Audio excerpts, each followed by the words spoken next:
개신교회 김길 목사라고 합니다. 만나 뵙게 돼서 반갑습니다.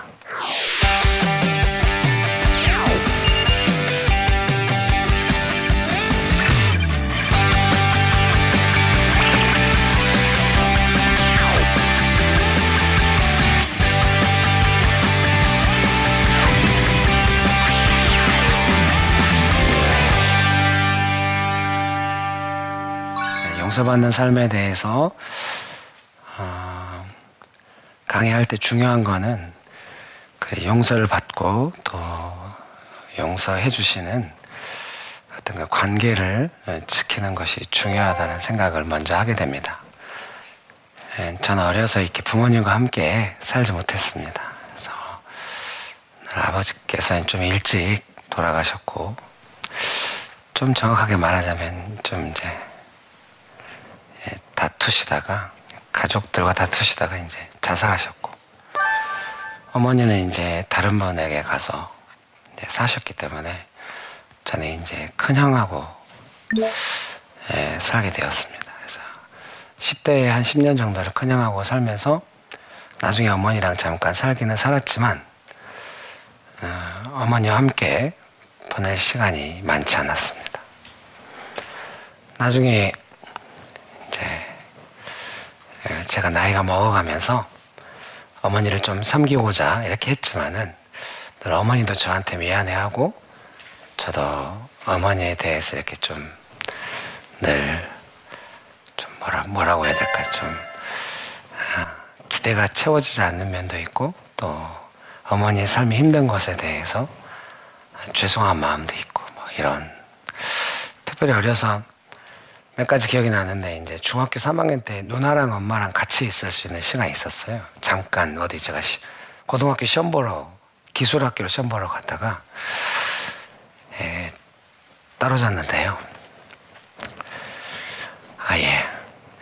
그래서 엄마랑 이렇게 누나랑 같이 이렇게 있을 때 제가 형님 집에 사는 거 힘들다 이렇게 말했더니 누나가 이제 너 그런 말 하면은 그 집에 못 있는다.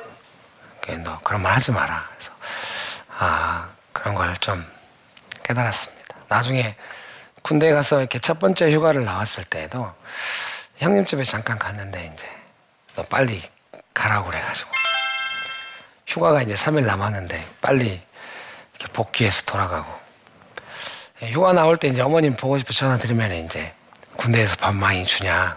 예, 밥 많이 잘 줘요. 그러면 그럼 거기 있다가 다시 들어가라고.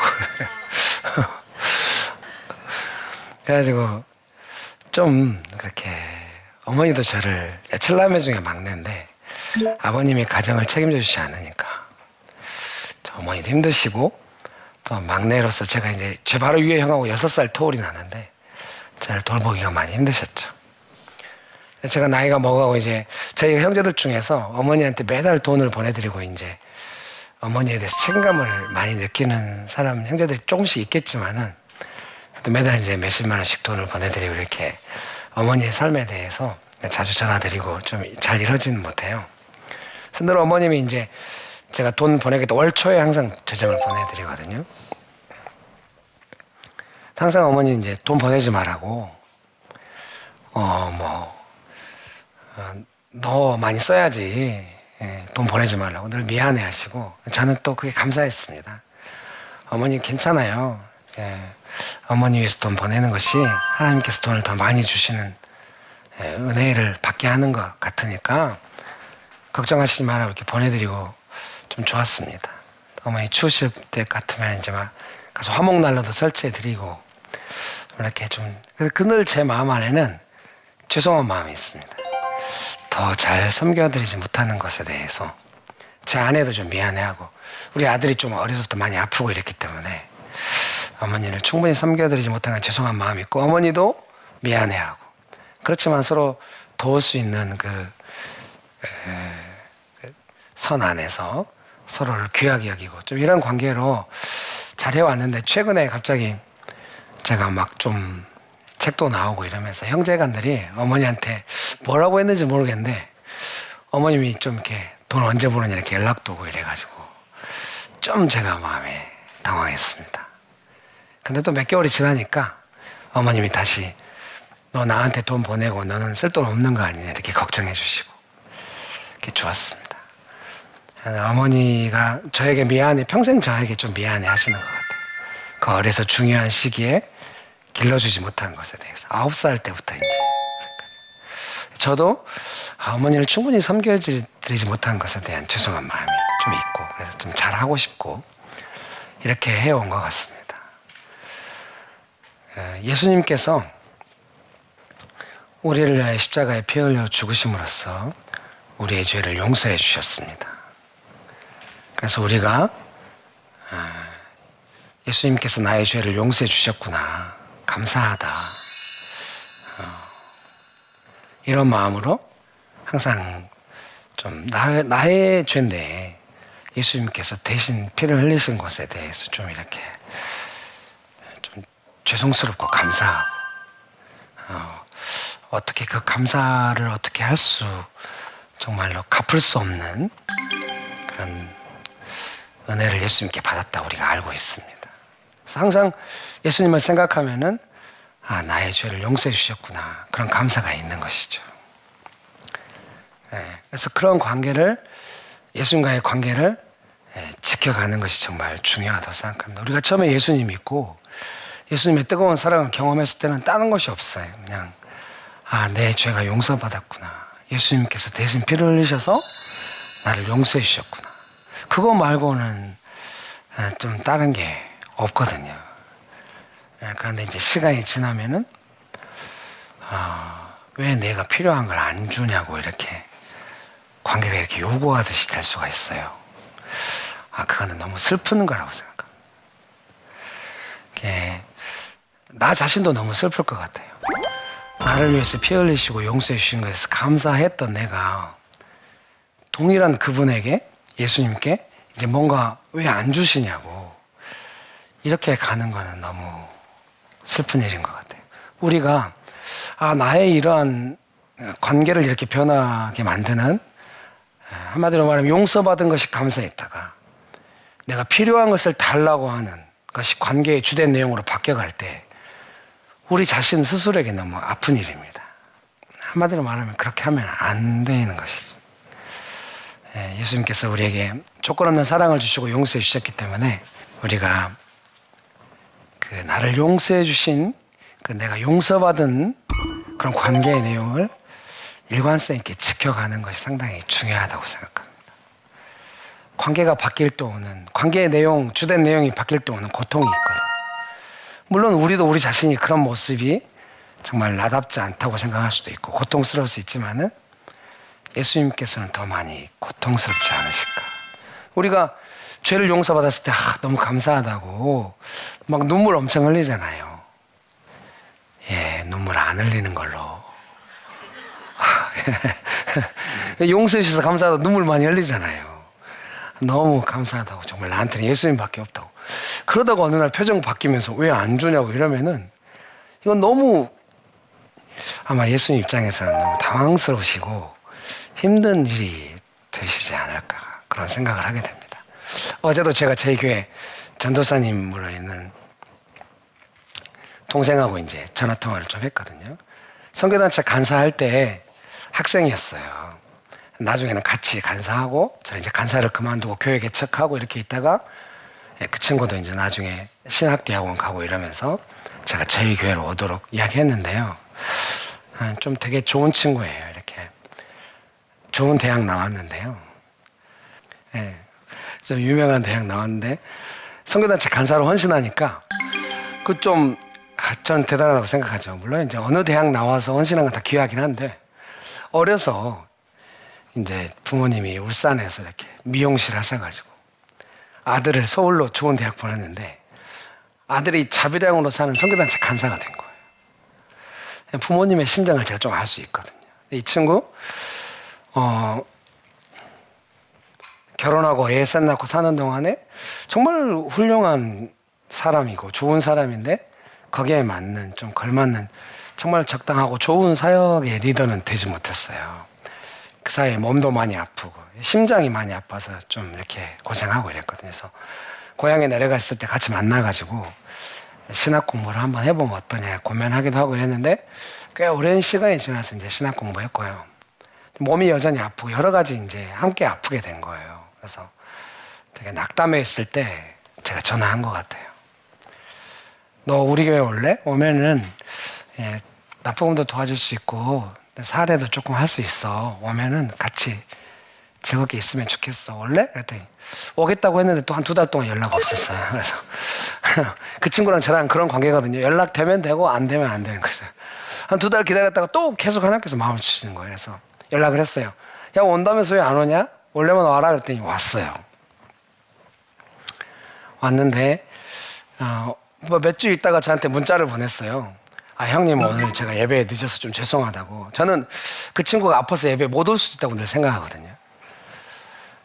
제가 말했죠. 왜 이런 걸 나한테 문자 보내냐. 너도 하나님께 예배드리러 오고 나도 하나님께 예배드리러 가는 건데 네가 나한테 이렇게 문자 보내는 건 좀 아니다. 문자 보내지 마라. 약간 좀 혼란스러워 하더라고요. 그거로도 계속 이제 잘 돕고 저도 헌금하면서 납부금도 같이 싸워주고 교회에서 사례도 하고 또 이 친구가 정말 멋지게 사역하는 모습 보고 이렇게 기도하고 있거든요. 그래서 사람들이 몇 명 와서 같이 소그룹도 하게 되고 나중에 교회가 성장하면 이제 사람들이 좀 많이 와가지고 예배를 1부, 2부 예배로 나눴거든요. 그래서 2부 예배 때는 네가 설교하고 또 다른 분도 함께 설교하고 나중에 네가 사람들과 함께 모임이 커지면은 분립하고 이러면 좋겠다. 이렇게 이제 이야기를 했는데요. 제가 어제도 이야기한 건 그런 거예요. 너 대학생 때부터 나랑 같이 만났는데 한 10몇 년 되겠죠. 그때부터 지금까지 나는 계속 네가 참 하나님 앞에서 좋은 사람이라서 나는 조건 없이 너를 돕고 너랑 같이 있는 거다. 형이 너를 그렇게 대하는 것 같냐? 그랬더니 그런 것 같대요. 그럼 너도 나를 그렇게 대해주라. 우리 앞으로 어떤 일이 있더라도 우리가 예수님 중심으로 조건 없이 돕는 그런 좋은 관계 외에는 우리 관계 안에 어떤 것이 들어오지 않도록 하자. 그것이 사역이다. 이렇게 이야기를 했어요. 저는 나이가 먹어가면서 점점 더 그런 것에 대해서 좀 본질에 집중하게 되는 것인지도 모르겠는데요. 우리가 예수님을 믿고 예수님을 따라갈 때 예수님께서 우리의 죄를 용서해 주시고 대신 십자가에서 피를 흘리시고 우리의 죄를 담당하시고 용서해 주셨다. 거기서 좀 벗어나면 안 될 것 같아요. 우리가 어떻게 죄를 용서받고 거룩하게 되었는가? 그것은 예수님께서 대신 피를 흘리심으로 우리의 죄를 용서해 주심으로 우리가 거룩하게 된 것이니까요. 우리의 신앙생활의 대부분은 계속해서 예수님 앞에 가서 용서를 받는 거죠. 용서를 많이 받는 사람이 좋은 사람이에요. 어떤 사람은 막 처음에 용서받다가 나중에는 왜 내가 용서받을 일을 해야 될까 막 이렇게 생각하는 경향이 있어요. 계속 용서받아야 돼. 사람은 용서받는 존재고 하나님께서는 우리를 용서해 주시는 분이기 때문에요. 한 번 용서받고 그 다음부터는 내 힘으로 거룩하겠다 이런 거는 방향을 잘못 잡은 거예요. 우리는 거룩하지 않아요. 예수님만 거룩하신데 거룩하신 예수님께서 우리에게 거룩함을 부어주시는 거예요. 그래서 우리 예수님께 잘 붙어있고 용서를 계속 받을 때만 거룩함을 유지할 수 있어요. 제가 한국교원대라고 하는 좋은 대학교의 캠퍼스에 이렇게 선교단체 개척하러 갔거든요. 학교를 가다 보면 포도밭들이 있었어요. 포도밭 주인들이 좀 강하신 분들이었던 것 같아요. 편말이 크게 붙어 있었어요. 보지도 마시오. 좀 당황했어요. 이 만지지 말라는 건 이해가 되는데 보지도 말라는 몰래 봤어요. 몰래. 네, 포도나무 가지가 포도나무가 이렇게 높게 크진 않거든요. 낮게 크는데 가지들이 옆으로 뻗어가지고 열매를 맺어요. 우리는 다 가지들이죠. 예수님만 포도나무시고 우리 예수님께 붙어 있어야만 열매를 맺을 수 있어요. 생존이 가능하죠. 예수님께 붙어 있다는 게 뭐겠습니까? 예수님께서 이 땅에 오신 이유 그리고 우리의 구주가 되신 이유는 우리의 죄를 용서해 주심으로써 우리의 구주가 되신 거죠. 예수님과의 1번 관계의 내용은 뭐겠습니까? 우리의 죄를 용서받는 관계의 내용인 거예요. 용서받는 것은 되게 좋은 겁니다. 예수님께 계속해서 가서 용서받을 필요가 있습니다. 어려서 형님 집에 살 때 이제 말 안 들으면 많이 맞았어요. 이렇게. 형님이 상처가 많았어요. 아빠에 대한 상처도 많고 아빠가 자살하셨기 때문에 형도 상처가 많았죠. 그래서 말 안 들으면 이제 저를 많이 때리고 제가 좀 말 잘 안 들었던 것 같아요. 길에 가다가 돌이 있길래 그냥 돌을 그냥 발로 찼거든요. 그냥 한번 찰 수 있잖아요. 초등학교 3학년 때. 근데 그게 날아가서 가게 유리창을 깬 거예요. 유리창을 깰 의도는 전혀 없었어요. 얼른 집으로 도망쳤어요. 제일 먼저 드는 생각이 형한테 오늘 밤에 얼마나 많이 맞을까. 근데 밖에서 웅성웅성 하는 거예요. 김길이가 유리창 깨버렸다. 점점 포위망이 좁혀오고 있다는 느낌이 들었어요. 집에 들어가서 몰래 숨어 있는데 어머님이 들어오셨어요. 어머님이 다른 분하고 사셨는데 몇 달에 한 번씩 오세요. 형님한테 쌀도 갖다 주고 돈도 갖다 주고 저를 키운다고. 어머님이 좀 깝깝한 표정으로 들어오시더니 저한테 물어보는 거예요. 길아, 네가 밖에 유리창 네가 깼냐? 깼으면 얼른 말해라. 내가 껴주려고 그런다. 제가 얼른 말했죠. 깼다고. 그래서 어머니랑 같이 가서 그 유리창 깨닫줬어요. 그날 밤에 형한테 안 맞았어요. 용서받는다고 하는 건 그런 거죠. 어머님이 대신 감당해 주시고 저는 그 보호 아래서 용서받는. 예수님이 믿는다고 하는 거는 용서받는다는 것과 거의 동의합니다. 용서를 많이 받을수록 거룩해지고 은혜가 많아지는 거예요. 은혜가 뭡니까? 나의 죄에 대한 값없는 용서잖아요. 용서 안 받으면 은혜가 없는 거예요. 은혜는 지극히 개별적인 거 아니겠습니까? 자기의 죄를 개별적으로 들고 나가서 예수님께 용서받는 것이기 때문에 은혜가 풍성하던 때가 있었는데 요즘은 좀 은혜가 전 같지 않다 싶으면은 내가 깊이 용서받고 있는가? 이런 부분을 돌아봐야 하겠죠. 유명한 가수 있어요. 유명한 작곡자로 더 유명한 분인데 젊어서 이렇게 음악 활동하다가 이렇게 국가에서 허락하지 않는 약을 먹고 이렇게 그럴 때마다 감옥에 갔대요. 근데 못 끊는데요. 끊으려고 했는데 막 괴물 같은 것이 나오고 막 무인도에 들어가서 끊으려고 약을 바다에 던지고 들어갔지만 얼마 있다가 바다에서 헤엄치고 있는 자기 자신. 근데 끊었대요. 감옥에 있을 때마다 어머니가 면회를 온 거예요. 감옥에 있는 사람 중에 자기처럼 면회 많이 오는 사람. 근데 어머님 너무너무 늙어 계신 거예요. 고통 가운데. 그 모습을 보고 결국 약을 끊었다고 해요. 어머니가 대신해서 겪는 고통과 아들을 향한 사랑을 볼 때 아들은 비로소 올바른 태도를 취할 수가 있는 거죠. 우리가 예수님께 용서를 많이 받을 때 뭘 알게 되겠습니까? 내 죄는 예수님을 피 흘리게 하고 고통스럽게 하는 문제구나. 그걸 깨닫게 되는 거예요. 내 죄가 내 문제고 나는 이 죄책감부터 빨리 벗어나기 위해서 뭔가 해야 되고 이런 개념 아니거든요. 내 죄는 예수님께서 아파하시는 문제. 십자가에 피 흘리시는 것보다도 우리 죄가 더 고통스러웠기 때문에 십자가의 고통으로 우리의 죄에 대한 고통을 대신하는 것이 아닌가 싶어요. 항상 기억할 필요가 있죠. 예수님의 사랑은 그 고통을 감수하시면서 우리를 용서해 주시는 사랑이기 때문에 그 용서를 많이 받을 때마다 우리는 우리가 실수하고 죄 지은 것에 대해서 올바른 태도를 취할 수가 있죠. 죄를 짓고 나면 전에는 누가 알면 어떻게 할까?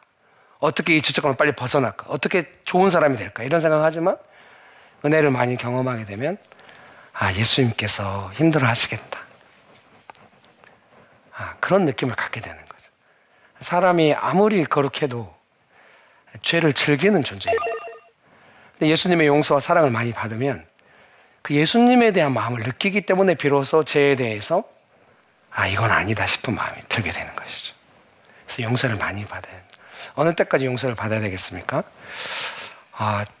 죄 지을 때마다 예수님께서 너무 고통스러워하시고 내가 용서를 받은 게 많은데 이건 아니다. 그런 마음이 들 때까지 용서를 받을 필요가 있겠죠. 그런 은혜가 있게 되시기를 주의 이름으로 축복합니다. 제 안에서도 이렇게 항상 어려서 좀 이렇게 죄가 있을 때마다 이렇게 막 많이 회개하고 9살 때부터 교회 다녔지만 21살 때 예수님 인격적으로 만난 뒤로는 좀 죄에 대해서 좀 민감해졌습니다. 젊은 날에 음란한 죄 많이 있었습니다. 막 지나가는 예쁜 여자 쳐다보고 하루 종일 묵상하고 자빠져 있고 전철 타서 예쁜 여자가 있으면 막 주님 저는 이 유혹을 피하기 원합니다. 요셉처럼 피할 거예요. 하고 옆칸으로 옮겨가면 더 많은 예쁜 여자들이 나보고 어떻게 하라는 거야? 막 전철에서 내리고 막 길 걸어가다 저쪽에서 내가 원하는 스타일의 사람이 오는 것 같다 막 무단 횡단해서 건너가 너무 힘들었습니다. 막 회개하고 의자에다 머리빡 짚고 나를 죽이세요. 한 번도 죽이지 않았습니다. 젊은 날에 막 울고 불고 막 2시간 동안 막 지칠 만큼 회개하고 나면은 마지막에 제 마음에 아주 따뜻한 마음이 부어주는, 기라 나는 너를 사랑한다. 나를 통해서 영광 받고 싶다. 나를 통해서 영광 받고야 말 거다. 그런 은혜가 막 부어지는 거. 항상 그런 격려가 있었기 때문에 아 그렇구나, 다시 잘해봐야겠다. 예수님 도와주세요. 그래서 제가 용서를 받을 때마다 점점 더 죄에 관해서 예수님을 의지하는 것이 많이 늘어나게 된 거죠. 사랑을 많이 경험한 거죠. 사랑을 많이 받고 용서를 많이 받아야 죄를 비로소 싫어할 수 있게 돼요. 예수님의 심정을 느끼니까. 그래서 우리를 용서해 준 예수님께 계속해서 가서 우리의 용서를 받고 그 용서받는 관계를 지키는 것이 중요합니다. 어느 순간 내가 필요한 것을 이루겠다는 관계로 바꾸는 것은 좀 위험합니다. 우리가 항상 용서 많이 받고 은혜를 풍성하게 누리면서 예수님께 감사하면서 예수님 의지하는 삶을 살았으면 좋겠습니다. 감사합니다.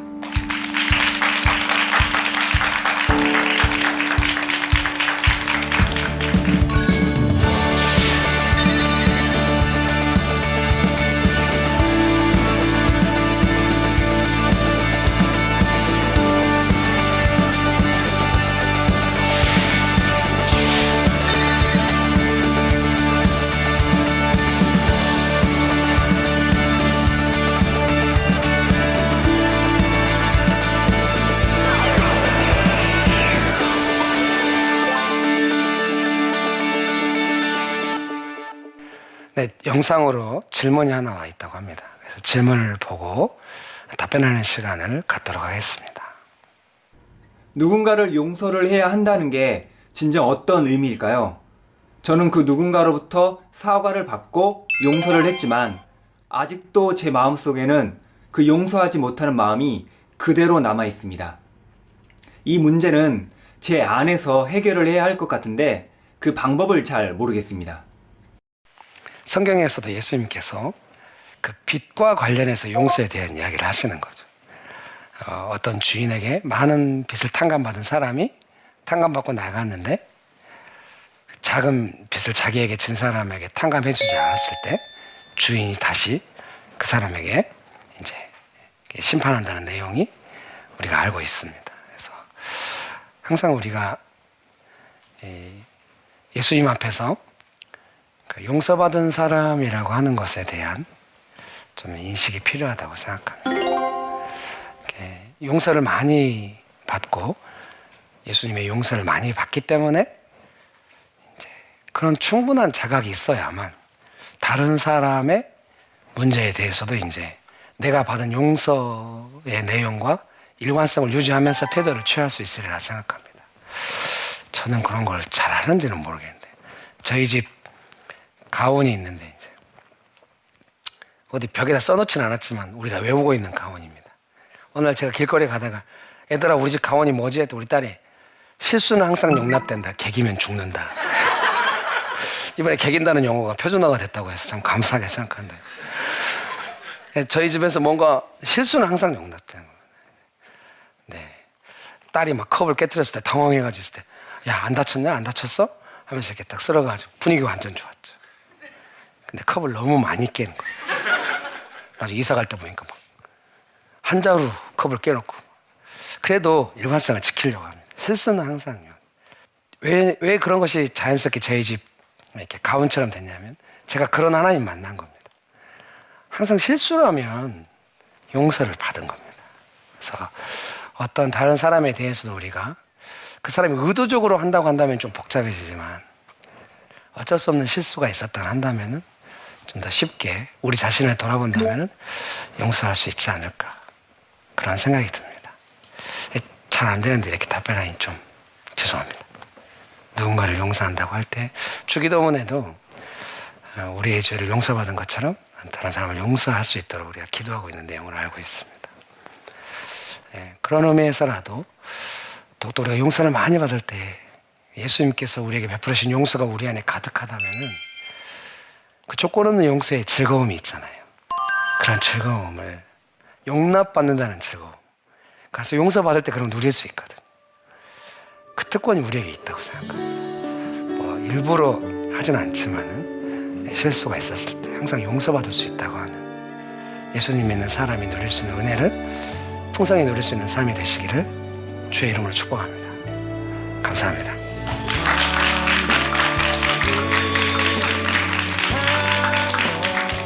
예수님을 믿고 내 죄를 용서받고 자유를 누리게 되면은 곧바로 우리에게 주어진 삶의 딜레마가 무엇이냐면 하나님의 뜻대로 행하는 삶, 성령의 인도를 받는 삶과 내 욕심대로 하는 삶 사이에서 갈등이 생기는 것입니다. 육체의 소욕은 성령을 거스르고 성령은 육체를 거스르나니 이 둘이 서로 대적함으로 너희가 원하는 것을 하지 못하게 하려 함이니라. 대적한다는 용어는 영어로는 enemy라고 적으로 강력하게 거스를 때도 있는 것입니다. 그런 상황 속에서 우리는 항상 어떤 선택을 하게 되는 것이죠. 하나님의 뜻에 순종을 할 것인가 아니면 내 뜻대로 할 것인가.